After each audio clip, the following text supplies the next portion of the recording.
very good heroes against Naga Illusion too. Mm-hmm.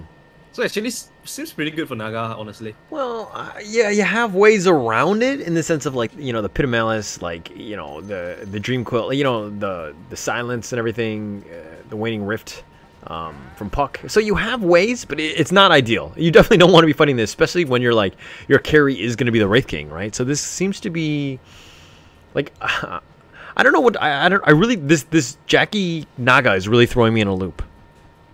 Mm-hmm. I think there's a very advanced strategy that can play, which is, you know, how Beastmaster is very good in pushing down early towers and then control the map. So what they can do is that if they are able to control the triangle or the bottom side of the map, Naga Siren can just sit in the entire jungle and then use his mirror image to cut 2 waves. Okay. So essentially, you're pushing out every wave, every single wave, every minute, and then you have the entire jungle all to yourself. Okay. Which is like really, really greedy though. Like, if they could pull that off, maybe Naga can take over the game. Because I don't see any super great counter but from Fnatic side for this Naga Illusion. Right. But, like, okay, what do you think? I mean, they're going to go with just the Lion last pick, though. Why would you pick that last? Well, I mean, sometimes, you know, it just feels like some other heroes are more important for you to pick first. And then I think this happens most of the time because T1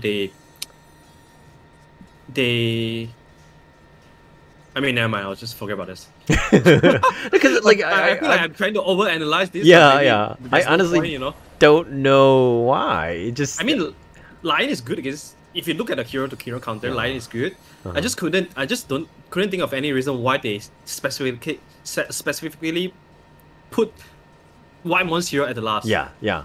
Like, I think that's the only reason is because they prioritize the other roles more, so they have to show their other hero first.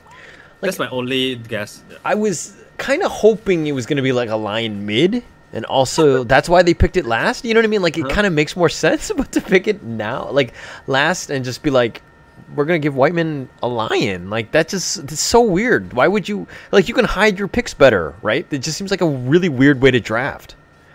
Yeah, I guess so. I mean, there probably things that, you know, I have to show the Naga first, otherwise Naga might get banned.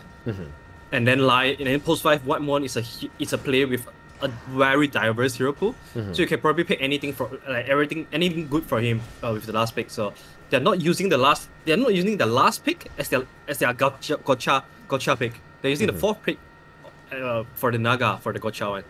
So I think that's okay. But I also think the Lion has a lot of value this game. You know, not only that, it provides good counters to the Puck. It also forces the Puck to go for defensive item, which he doesn't really want to, because he wants to go for, you know, some DPS item to deal with the Naga Illusion. But this Puck kind of shuts that down. Okay, let's just play hypothetical right now. If the Lion was picked 4th where that Naga was, right? Would you ever have expected T1 to go with a Naga last pick?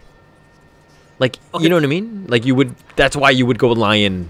Yeah, I get your concern, because we are looking at this from the outsider perspective. You know, maybe if, you know, we wouldn't know if Fnatic has been how much Fnatic has been screaming against T1. Maybe T1 has always been running Naga in their screams, and they have done this before against Fnatic. So T1 may consider about this as well, and maybe that would be one of the reasons why they are afraid of Naga getting banned.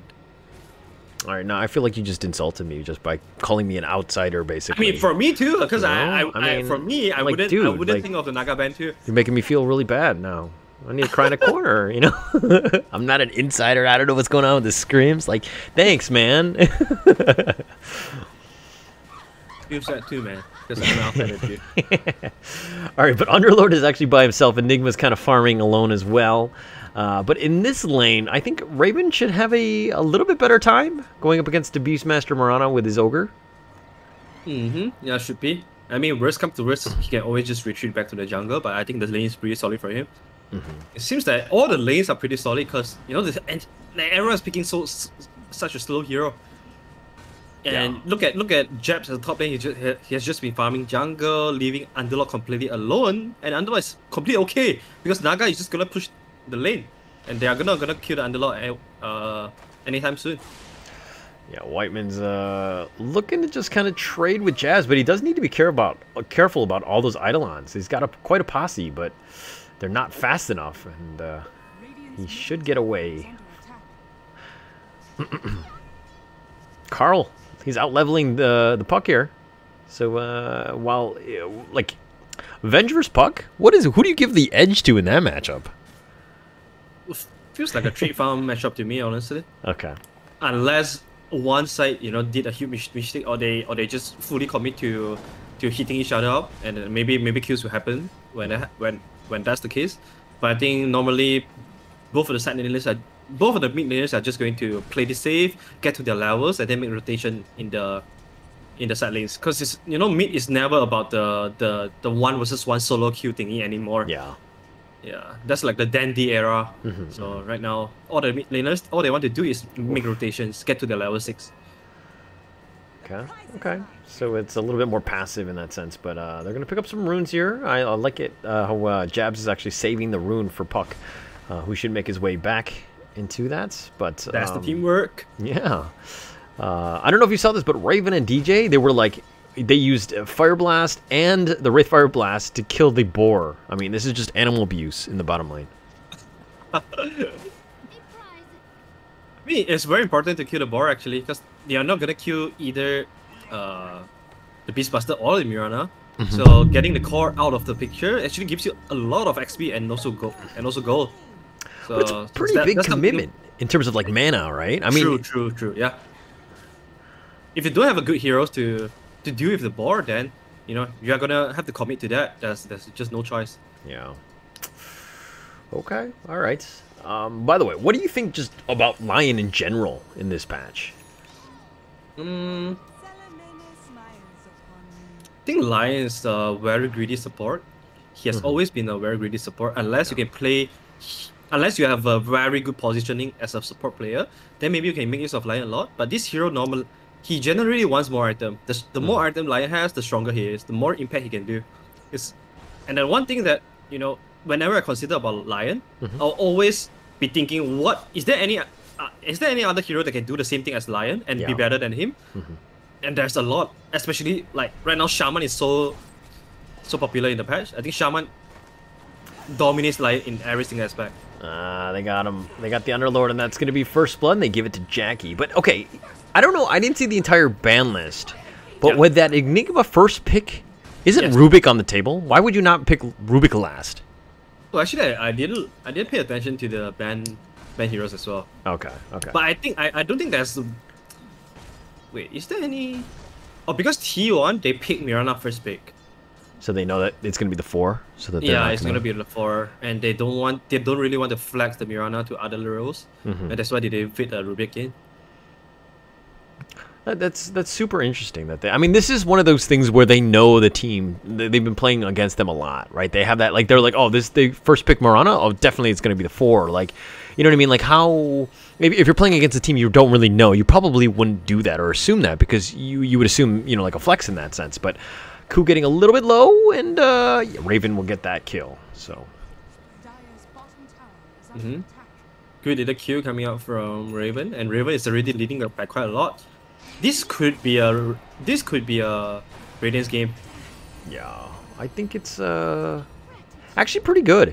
It's pretty good in terms of, I mean, you just got to survive the burst and the stun lock, the potential, but like it deals with the illusions really well. I mean, it gives you that late game, but they found the puck, and Moon trying to juke. I think he used his orb a little early.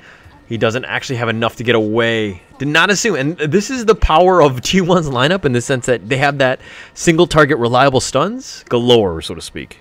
Yeah, and I love the call. He maxed his Magic Mister as well. So that provides a lot of burst damage, like early game burst damage. I think we have seen Thompson just maxing W and E. I'm not really a big fan of that. Because Venge, you don't want to just stand there and do physical damage. That's not going to be enough. So having some little burst damage actually help you a lot. So I love how Carl is building the hero right now.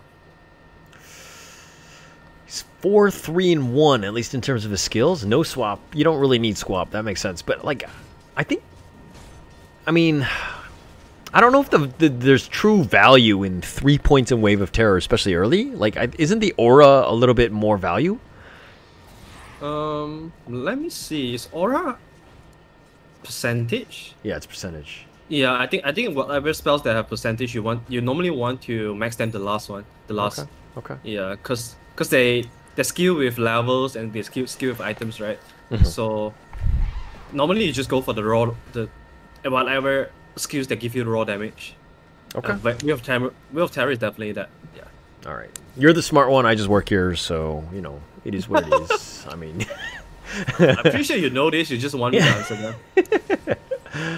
All right. So Jackie here, back in the jungle. 9 minutes and 40 seconds. If we're looking at last hits, Wraith King Raven is kind of pulled away, but net worth aligned, kind of close. This Naga though, what do you go as a first big item? Not sure. I've seen Miracle did Midas Naga before. Like that's extremely that's the extreme grid, and seems that Jackie is not going for that. So I'm not sure. He could go for Manta style for more farm. He could also go for Diffuser Blade to counter the Wraith King. It depends on what his team is thinking of. I think if his team wants him to fight early, he could go for Diffuser. But I'm not sure right now because the game still seems pretty slow. And I would say that Fnatic have a little bit advantage here because their heroes naturally can push towers with the Wraith King. Right. And if you look at T1, like Beastmaster is not taking Tier 1 tower yet. So... But they're taking the Ancient stack. Look at this. They're all 4 heroes from T1 here. And Jabs is looking to just fight this. DJ has come in. Raven, Wraithfire Blast. And they've got Moonlight, they got the Arrow and the Pit, and they've got them locked in. They're going to commit the Roar, but they only just stun one guy. That wasn't value. And it looks like they're on their run. They don't actually have the vision, though, and that Moonlight will keep at least the rest of them safe. Jabs cancelled his back hole. I didn't even but see I think it didn't matter because it's gonna just hit the Beastmaster. I think he hesitated there. He wanted to stop the black hole, but he couldn't. So a little bit unfortunate there for Fnatic. But getting the Masaro's kill is also a pretty good one.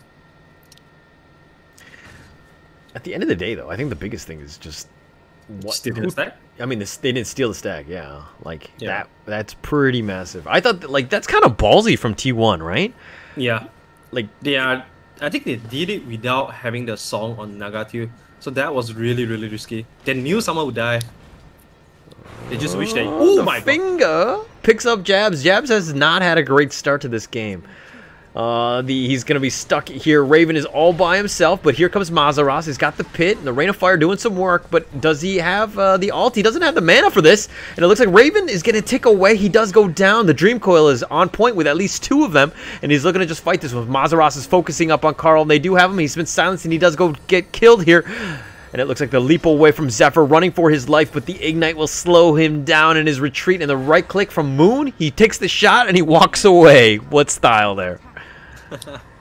Oh, that was a lot of damage, man. The Dream Coil plus Firestorm. Ouch. Yeah. Carl literally just TP top. Guys, I'm here, and I'm dead. Yeah, Carl didn't even do anything. It's just like Carl has to pick a better time in getting into team fights because the last game, Puck, like, the early game rotations weren't that great. Yeah. And Vengeful is another hero that, you know, you go in the wrong timing, you're not getting out anymore. So well, you could swap out your own teammate, and then your teammate would die. Yeah, I guess so. That's one way of doing it, right? Like, how many times does that happen? Like, a lot of time to me in pops. Yeah. I'm the one that swap. I'm the one that swap my teammate in to live. Reported. Reported. All right, Raven here. Continue to just take this stack. He's going to start up with level 10, though. He does have Midas, and it looks like he's going to be going Radiance. I mean, we talked about the illusions and just how much power that is, so good item there. But what do you get after Radiance? Yeah, that's tricky. You know, the one item after Radiance is always going to be tricky because you want to be doing damage, and then you want to stay in the team fight to let Radiance does the thing. So something like, you know, Blink Dagger to get into everyone, or something like a BKB that allows you to just stay in the fight to maximize your Radiance damage, things like that. But either item feels very underwhelming, lackluster. Yeah. Oh, Arrow, that is a nice little combination, and DJ will go down. Like, you just, you know, you stun him, and then you've got the Arrow on top of that, and that guy's almost like a guaranteed kill here. But, All right, Mazaros is going to go Vanguard. And he's going to go Crimson first. Is that the right call? Oh, roar. Oh wait, let's talk about it after Spike Moon phase. Not really much space there. He gets swapped, and he'd use his Dream Coil just to try to run away, but he's been slowed down. He was never going to get away from that.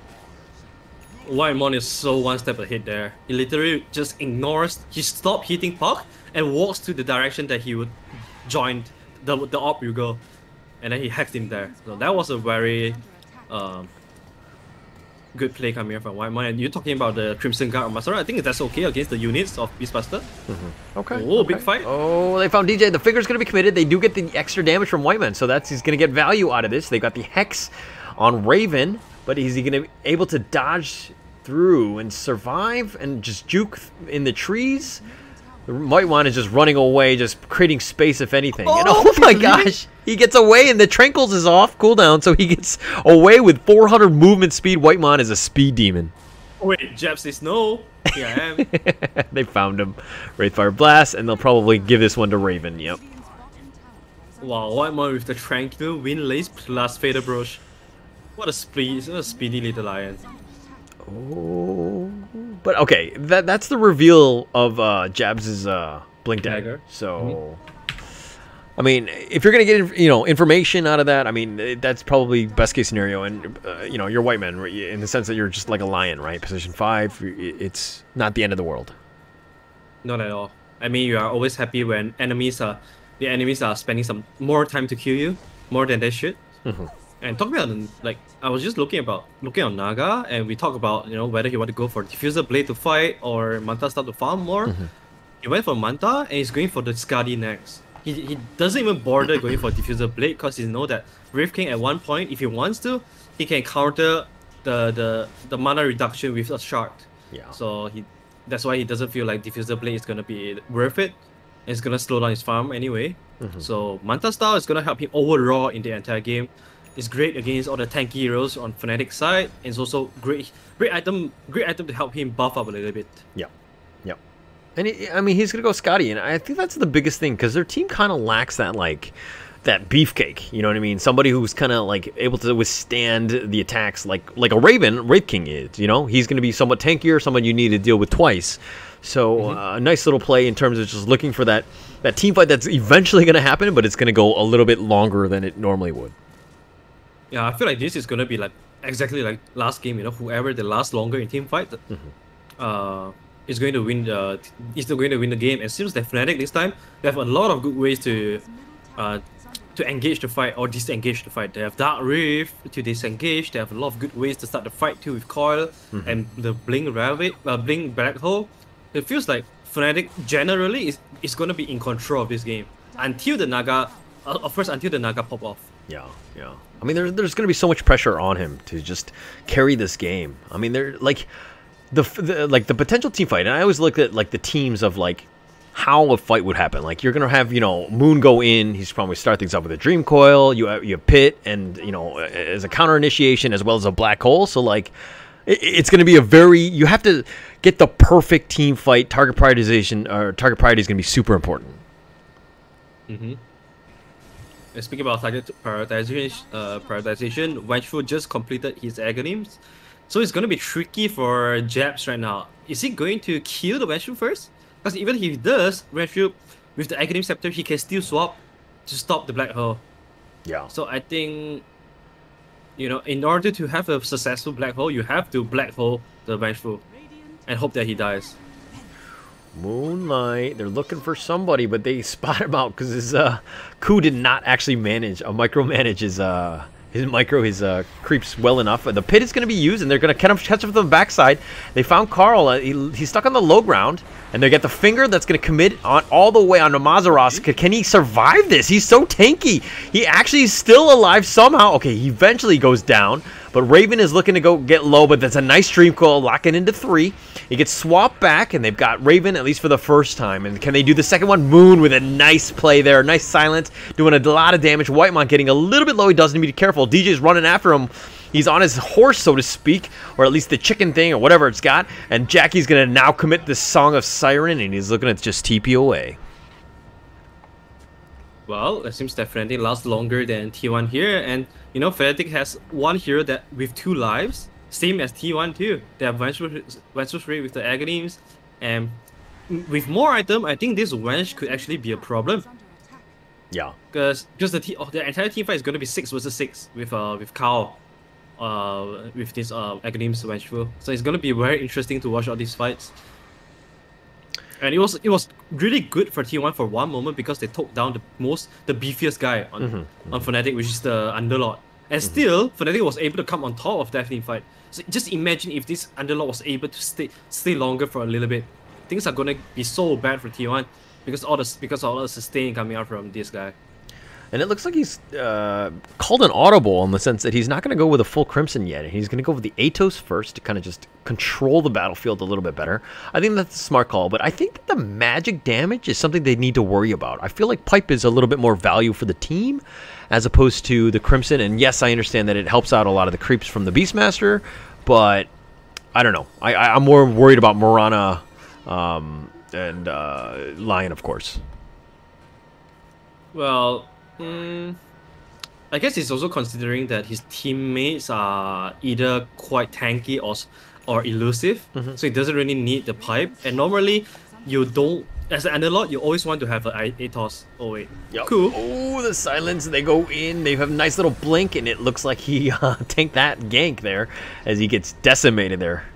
And they're not able to get a return kill though. Can Fnatic convert this into Roshan or something? Doesn't seem so. Oh, I heard the Koi somewhere else. Wymon is dead. All by himself. And Moon is searching for Zephyr. They got the Ignite. That'll slow him down. He doesn't have any mana to leap away. That was okay. He just gave up on life and was like, I'm just gonna farm the creeps. Well, very slopey here coming up from T1. They just dropped 3 heroes in a row for nothing. They're gonna song though, and he songs all the way to the top. And he stops at least the assault on the T2. Dark Rift is gonna be used, and they should get on out of here. Yeah, Jackie wanted no part of Moon there with the DD rune. Yeah, that was a good call. That was a good call because it was just Masaros and the Wraith King all the way at top. If there was a swap though, I think Wraith King is dead. If Kao was there to swap out the Wraith King from the Dark Rift, I think Raven is gonna be dead, but Kao is a little bit far from that. I also like that Puck went for the Dagon build.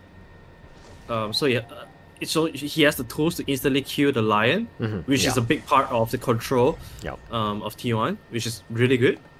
Because they know that Raven with the Radiance can deal with the illusions already. Oh, they found 2 with the black hole. It's got onto 2, but the arrow is going to actually stop it. It was tanked by Raven. He jumped in front of that, and he tanked it, letting the black hole commit fully. They've got 2 kills already, and it looks like they've traded just for the Ogre, but can they get more? And here comes Jackie. He's all by himself. He's silenced, but he's Dream Coiled as well. The nice little 2-man Earth Spike. Jackie's gonna just back away. He Manta's out of that one, but he goes down in the end. No song. You gotta play a little bit safer. Wow, what a sick black hole initiation coming out from Jabs. He didn't have the vision too, so it was, Raven breaking the smoke, and instantly just jumps in with the 2-man black hole.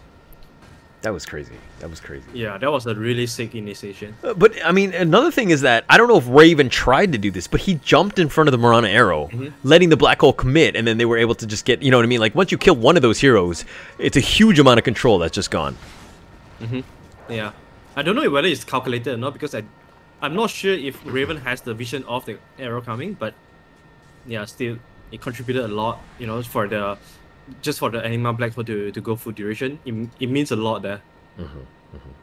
Look at this Puck. He's gonna go straight up to Dagon 5. Is that Lincoln's into Dagon 5? Okay. Yeah. Just fully committed to burst down Lion or burst down one of the Naga illusions. That will probably happen. Let's be honest here. yeah. I mean that's gonna happen. When Naga is trying to do all the speed push shenanigans. Dagon is actually one of the better ways to deal with the Naga illusions. Okay. Just that, yeah, Fnatic, they're controlling the map right now. They're 9k gold lead. And this is just, the beginning of Fnatic. They are not they're not fully establishing their map control yet. When that happens, the network is gonna pull out a lot more.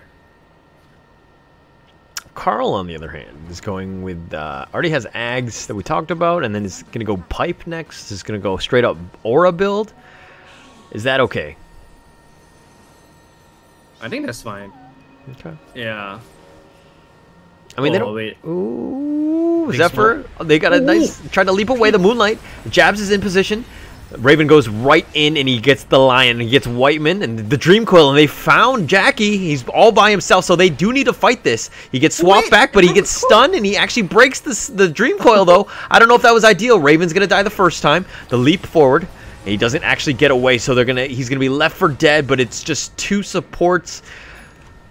That didn't seem great for T1 there. Wow, that was so scary though, because they are rushing onto the high ground with no vision against Underlord plus Enigma plus Hawk. Wow, that was scary, man. That was scary. Like, I think losing two heroes, I consider as a lucky one for them. They could have lost more. Yeah. But that, I mean, it was the one thing to swap him out, and then for Carl to get away like that. That just seemed super risky, right? Yeah, I think he has to be really careful with this, you know. Especially if Moon decides to go for Agalims, that could be game losing swap there. But well, it seems like a pretty game losing team fight too. With this, they're able to control Roshan very soon. They have already taken the top tier 2 tower. So if they want, they can start going into the jungle and establish the map control on Fnatic side. Let's see what do they want to do. Like T1, if you look at the mini map, they are already spreading the map out. They're already pushing the bottom in because they know that the top jungle sooner or later is gonna be controlled by Fnatic. So they are already starting to trip the map now. Yeah, it's just a matter of like I wish Fnatic had a little bit deeper wards. But it looks like they're gonna just back up and just take the free Roshan. I don't think T1 can really do anything. Maybe use Song of Siren, but I mean that's just prolonging it. Yeah. I feel like Naga, just a very weird hero, you know. It feels like when is the best time for Naga to go into a fight? It doesn't seem like there's ever a best time for him to do that. If the game is 50-50, Naga Sari is never going to be the hero I pick to be on my side. Yeah. As the late carry, as a late game carry. Well, they thought they had a power spike. I mean, he just picked up a Scotty right after the Manton, so I think that was why they made a decision to go for a fight. But there's just so much team fight control, AOE, goodness from Fnatic that it is really difficult to fight even as a Naga with all your illusions. Exactly. Yeah. We thought that there's no really good answers to do with the Naga illusions, but you don't have to do with the illusions when you can kill Naga himself. Oh, Whiteman, he's all by himself. They got the sentry. Yeah, they're not going to commit this. And he was just trying to split push, and Whiteman would just go down very quickly. Alright, BKB Enigma is up. He's going for the shard too. Wow, I'm hyped for this, bro. This is going to be the first time I see Enigma shard in action in competitive games. That'd be pretty crazy. My dream is for him to get to the Swift Blink. Swift Blink plus shard on Enigma. That's gonna be beautiful. Like the AO, like what? I mean, obviously you don't know off the top of your head or anything, but like man, that radius has got to be pretty massive. Just how much it affects everything. All right, but Raven here. Okay, we've decided in terms of itemizations, it has AC. It's a pretty big one. Okay. It's gonna go Mjolnir next. Just to kind of deal with those illusions. So I think Raven, his itemization's really been on point. Yeah. I'm also, like, not having BKB is just the one thing that I would love to see on him, to have the BKB. But I guess, when you're so far ahead, and when your teammates are there to provide you all the disable, and the disable on the Lion and Venge, I think you can afford not to go BKB. Just have to pick the fights correctly with the Blink Dagger. Like, look, for the people that are watching at home, you are not Raven, okay? Delaying the BKB is not a good idea, right? Let's be very clear. This is a pro-specific team, you know what I mean? Like a decision. right? I want to be very clear because people are like, oh yeah, this is, Raven doesn't buy BKB. I don't need a BKB. So no. F that, man. You need to buy a BKB if you're going to core. Yeah, that's true. I mean, a lot of times, right? I feel like, a lot of us viewers, we are just looking at what the pro players do, but we don't think why. We don't think about the why. We just follow. Okay, he does this, I will do this too. Yes. But never think of why is he doing that? You know, because he has better teammates. Yes. Yeah. I mean, he's got that second life. Plus, the nice little swap there. He's been hexed, and that's going to be the first one. And they do need to defend him. And the Moonlight is going to be used. Can Carl get out of this one? Raven, he's got the Lotus Orb, and that's another way that kind of mitigates a lot of that magic and that spell targeting that they have. So Raven does have outs, but it looks like they do get Carl. His illusion is there, but it looks like he's been dead, and his aura, the ghost of Venge, so to speak, is going to stick around. But all at the cost of pretty much just the ult from Wraith King. Yeah, he still has the edges too. I mean, if you want to kill Wraith King, you have to go through this 3 times in a row. And I don't think T1 has what it takes to kill him 3 times in a row. That was very patient by Fnatic, because Jeps was holding the black hole all the time. Yeah. Even Wraith King is getting beaten down there. And this is a pretty good... I think it's one pretty good synergy, right? Because you have Wraith King, you don't have 2 life, you can always tank everyone's spell. And he creates the best environment for the Enigma to jump in for black hole. Yeah. No, it's completely on point. I mean, that's why they picked those first 2, right, in the draft. It really pays off, and it's very difficult to deal with. And you're seeing just how they, you know what I mean? Like, we saw the last game where Wraith King didn't do as well, but this is one of those moments where, the team is completely behind it. The synergy, the composition, everything that they try to do. He's tanking this all up. He's got the Lotus Orb. Come at me, bro. I've got Aegis and I've got my ult, and they're not getting themselves out of position. So really great play by Fnatic. Yeah, I mean, so far Fnatic, they're just... I feel like from these 2 games, you can tell that they are really good in following their game plan. The last game was the IO and Monkey King.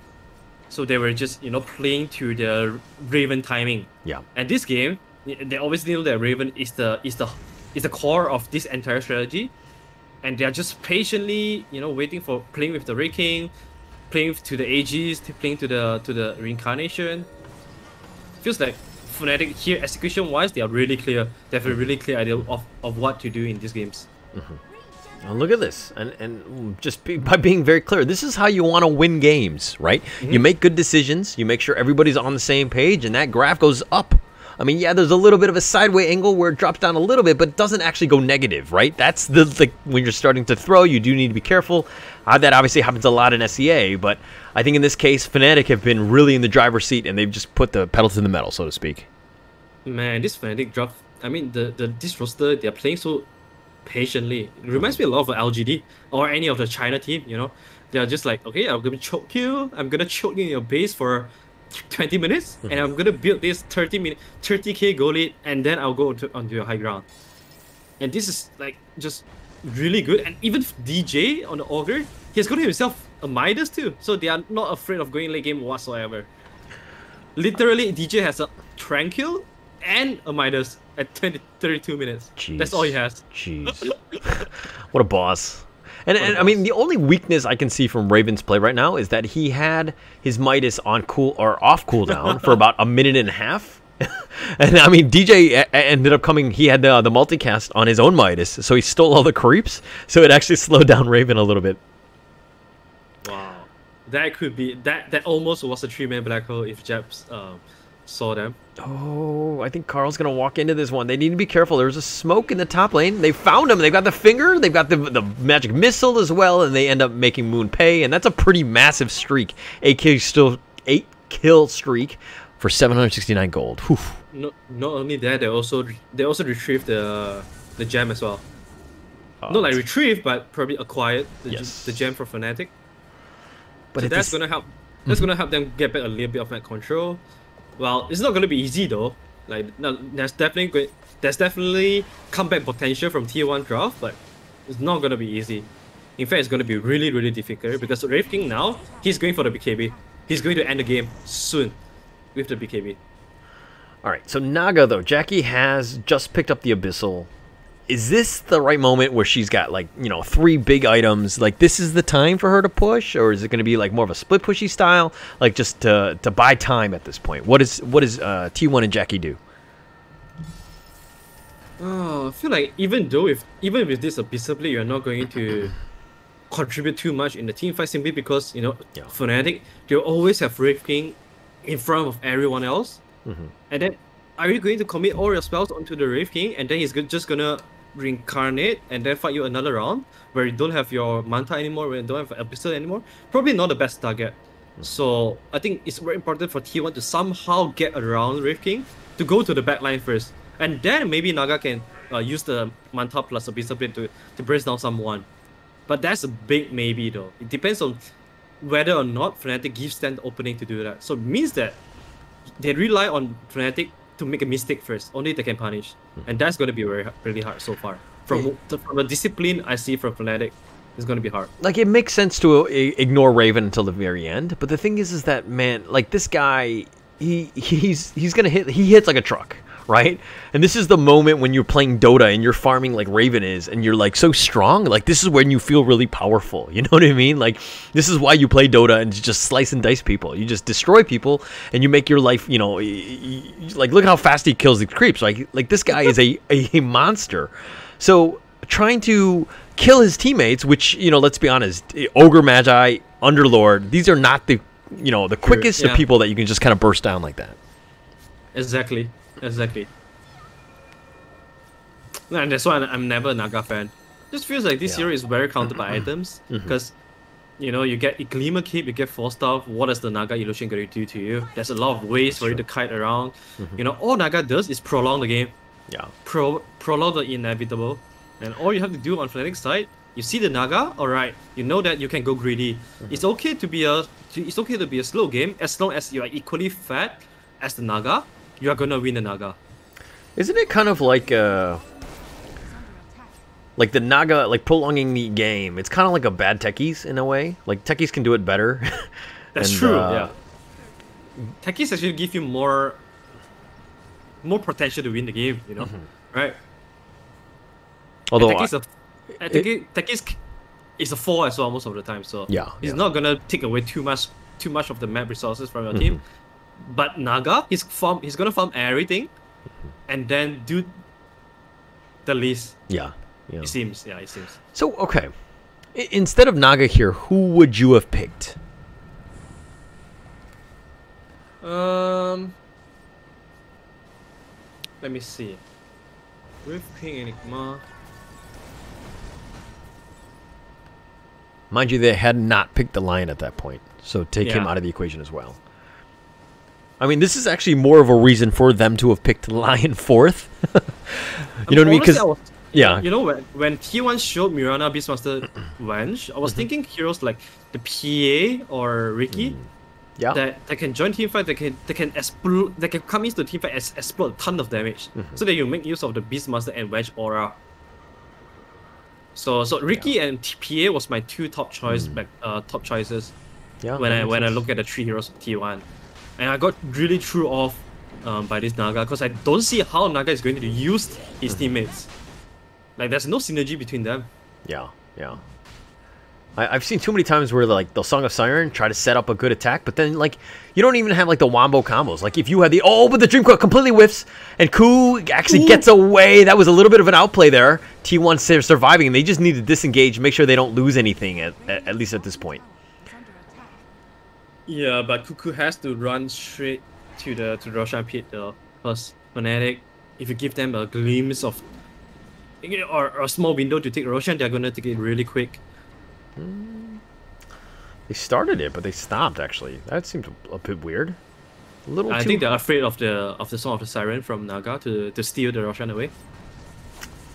Yeah, and I mean, plus Carl was actually not in the right spot. Or Moon, excuse me, was all the way in the bottom lane. So okay, that makes sense. I guess it's okay for Fnatic to not force the Roshan because they're not so desperately needing the Roshan just yet. But if you go for Roshan right now, it creates the best environment for T1 to come and contest you because they know that they have the advantage from Song. Yeah. So I like that Team Fnatic is not giving T1 the last hope because it feels like the last hope. Yeah, it's so weird. Like this game, like Fnatic are definitely in the driver's seat with 16k net worth lead. But if we're looking at the map, I mean, it's a very dire, warded map. They have a ton of vision. They have the outpost. I mean, it just seems really like a bit of a misplay in terms of Fnatic. Just like, if you're in the lead, you should control the map, right? Yeah, that's true. Like, there's no deep walls at all, but that's also because of they got the gem from the previous part here, right? So that's probably why they don't have any vision deep in the jungle of T1. All right, but with what they've just did, they went onto the jungle area of T1 together, make sure that they have Roshan, they have the map control, and then they immediately go to Roshan. The smoke, he tried to go for the leap, he did. Oh, he gets the steal, the Dire, at least they kill that, but Raven picks up the Aegis, which is probably the most important thing. Mirana pays with her life, though. But not the worst play. I mean, that's, you know, not the worst in the sense that you got at least Roshan. Yeah, at least you die for something, right? So that's a Hail Mary try, and anyways, you know, Zephyr knows that he's gonna die. He's just trying his luck to see if he can at least steal anything. But the Roshan steal is like the smallest between any smallest of all. Oh, they found Carl and DJ's there. Raven, they've got the blast, and they turned this around, and Lion was like, I thought I had the advantage, was like, no, we need to run, and was not able to, and gets blown up there by 3 members of Fnatic. All right. I think we are going to see another slow siege coming out from Fnatic, where they just put Raven in front of everything else, and then they'll just patiently wait behind. Okay, I mean, he's got Aegis, he's got Cheese in his backpack, he's got Swift Blink on the way. I mean, this is a very scary Wraith King to deal with right now. But what is the like? You just have to split push, right? Like, you have to use, you know, Naga's strengths. And this, as I say that, she's not playing properly in the sense that, like, Jackie's kind of just chilling in his base. Yeah, I mean, you just have to, you know, just buy time. It's all about buying time. Hope that Raven's Aegis expires, and then hope you have to pray that Fnatic somehow make a drastic mistake that they can punish. I mean, if Fnatic just keep doing right the decision, I don't think T1 has any chance to come back into this game. Yeah, and they're sticking all the way by the T4s. They're just giving up the Raxes. They don't have anything. I mean, Beastmaster was all the way in the top lane, so he wasn't even in a position to fight and defend the team. And look, Raven, don't care. Raven blinks in. Raven goes for your T3s, the swap back. Oh, the Lotus up. Wow. That was fast fingers there. Yep. Oh, they force him forward. And they do have the magic missile. He's been forced again. So, okay, at least that's going to be the ultimate there. But they got Whiteman. So that's a trade for the ult. And they've gotten Carl. Moonlight will not save you, sir. And they got that one as well. But the buyback coming in from Whiteman. They're going to back up. The secondary, the illusion gets swaps. At least Mazaros back into the middle of this. And there's the black hole. They've got 2 on this one. The silence is going to be on point. But he's got the BKB. So he doesn't care. He's going to fight this one out. Even with the Lincoln's going to be popped. And again, another life from the Wraith King. This is going to be his last one. He forces backwards. Moon is going to look to fight this one. He's looking to go. They've got the silence on the Carl. And so the Song of the Siren is going to be committed, but it looks like they're just going to retreat here. They're going to wait for the arrow. It does connect onto Carl, or onto Moon, that is, and he does get low. He does need to be careful. He does go down. Jackie's looking to just 1v5 this, but it looks like he's Raven is just too strong. Wayfire Blast, they found the right one, and he goes down as well. He's going to instantly buy back. Zephyr's running for his life. He's just so low. He's just trying to outfight Moon, not able to be done, and Jackie's by himself, and it looks like, I believe, GG is going to be called. Yeah, it's a 2 versus 4 now, and yep, GG. I mean, Fnatic is just making all the right decision there, not giving T1 any openings, even though the swap on Underlord was countered by the Lotus Op too. So, overall, pretty good game coming out from Fnatic, pretty clean. They show very good understanding on how to play with their cores. It's like, you know, it's like what you want to do when you invest in Bitcoin. You just wait for the price to go to the highest point, and then you take profit there. And that's where Fnatic take profit this game, at the 35k goal lit. Yeah. Actually, I mean, was it 35k? Yeah, somewhere around there. Somewhere around there, yeah. But this is one of those moments where we go back to the beginning of our cast, right? And what did you say? You were like, "Oh, you're gonna go with T1," and so, boom, Caster's Curse. Again, Arthur Dota. This is not great in the prediction.